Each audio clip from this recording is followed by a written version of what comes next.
one of the most important questions you have to answer is who you're going to name as trustee when you set up a trust. I want to talk about that in the context of directed trust, which is a more modern approach to trust planning. So let's get into it. All right, so who should you name as trustee of a trust that you establish?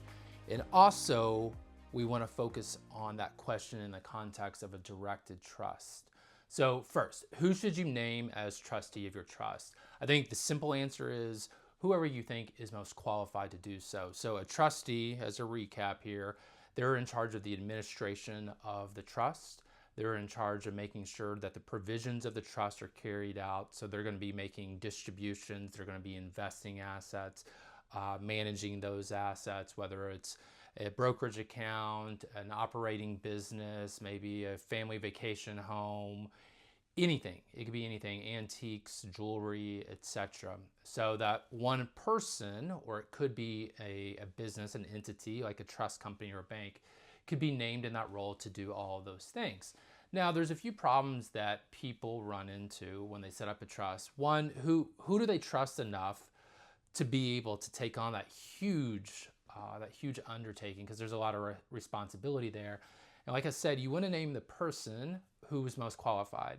Well, you may not have one person in mind who's most qualified. So again, you may name a trust company or a bank, but maybe you don't have a long-standing relationship with that trust company or that bank, or maybe you're just worried about their own succession plan. So you want to name individuals that you trust, but those individuals may not have the background or the acumen or the sophistication from a professional perspective to be able to administer that trust. So what do? Good question. And so historically, what has been done is most people have probably named a trust company, because a trust company does have a team of professionals to be able to take care of that trust, administer it, manage it, distribute assets to the beneficiaries. But there is a more modern approach to trust planning when it comes to the trustee role, and that is through what's called the directed trust. So the idea is still the same, that you want to name someone who is most qualified to be able to do that, to serve as trustee and take on that particular responsibility. But with directed trust, we now have the unbundling of the traditional trustee roles. And so you can part and parcel the different responsibilities and give them to the organization, bank, trust company, or individuals that you think are most qualified to own that particular responsibility. And so this has really changed trust planning, and we've seen directed trust come about in the last 10, 20, 30, almost 40 years. And some states, many states, I actually don't know the number on this, I haven't looked it up before, but I believe most states don't have directed trust. I think it's probably around 20 or so, maybe more, that have directed trust laws on their books. It could be more than that. Like I said, I'm not entirely sure. But what I do know is that not all states have equal trust laws or directed trust laws. And so South Dakota and Nevada, as you'll hear me say, are often recognized as being the best trust jurisdictions. And the reason for that, for South Dakota to be ranked at number one, is because it has very, very flexible and well-defined directed trust laws, unlike other states. And so what's also unique about, say, the trust company industry in South Dakota is that their trust companies, maybe not all of them, but many of them are built around this idea of only providing one function, and that is the administrative function. So that's, pulling together trust document, or brokerage account statements, or trust account statements, bank account statements, making sure that distributions are being made when they're supposed to, etc. So they're really there as an administrative function.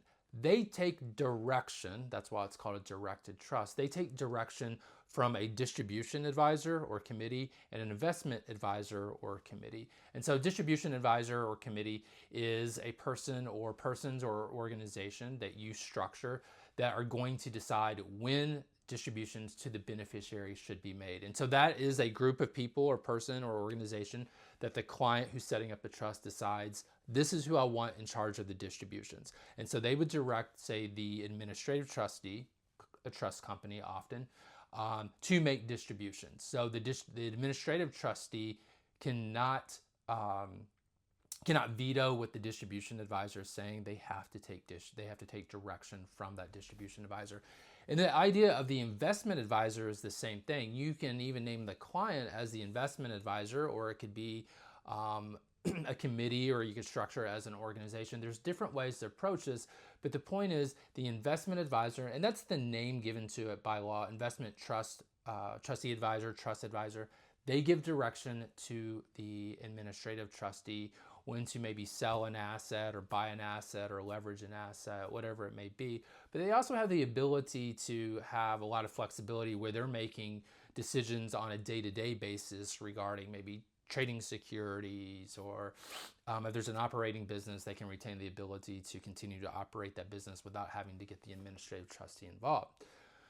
So why do I bring all this up? Because it's a more sophisticated way, in a more customized way of managing your trust assets and administering the trust than just naming a traditional trust company, or say your cousin Joe Smith, or your sister, whoever it may be. It might be someone that you trust, but they really don't have the background to take on this type of work. So the directed trust structure allows us to handpick the people that we think are most qualified from a professional perspective to be able to carry out these functions, but it also gives us the flexibility to name those people that we trust most. So maybe it's a combination of I'm naming people that I've had tried and true relationships with over my entire lifetime, as well as with, professionals, attorneys, CPAs, financial advisors, a bank, a trust company. And so it really allows you to create